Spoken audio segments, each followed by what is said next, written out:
Little Red Riding Hood. Once upon a time, there was a little girl who lived in a village on the edge of a forest. Wherever she went, she always wore her bright red cloak. So the villagers called her Little Red Riding Hood. One day, Little Red Riding Hood asked her mother if she could go and visit her grandma.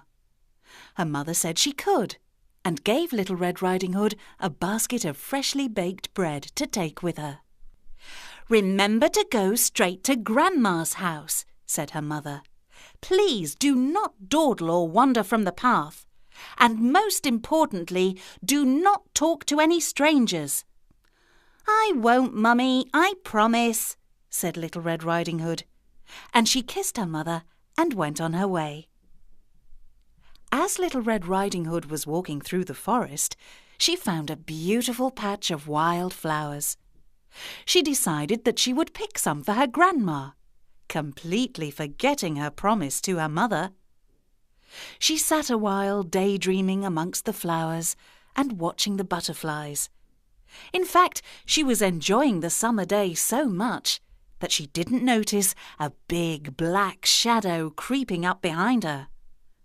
All of a sudden, a wolf appeared beside her, and in his most friendly voice, he said, "Where are you going all by yourself, little girl?" "I'm on my way to see my grandma, and I'm in a terrible hurry," said Little Red Riding Hood, and she ran down the path to her grandma's house. But the wolf was sneaky, and he knew the forest well, so he took a shortcut. When the wolf arrived at Grandma's house, he knocked lightly on the door, and a grandma's voice from inside said, "Goodness me, come in, child. I was beginning to worry. You've been such a long time." As quick as a flash, the wolf burst through the door and swallowed Grandma whole. Pleased with himself and quite full, he then put on one of Grandma's frilly nighties and her sleeping hat. A few minutes passed and there was a knock on the door. The wolf leapt into bed and pulled the covers up to his pointy nose. "Who is it?" he said in the sweetest voice he could manage. "It's me, Grandma, Little Red Riding Hood," came the reply. "How wonderful, my dear. Do come in," said the wolf.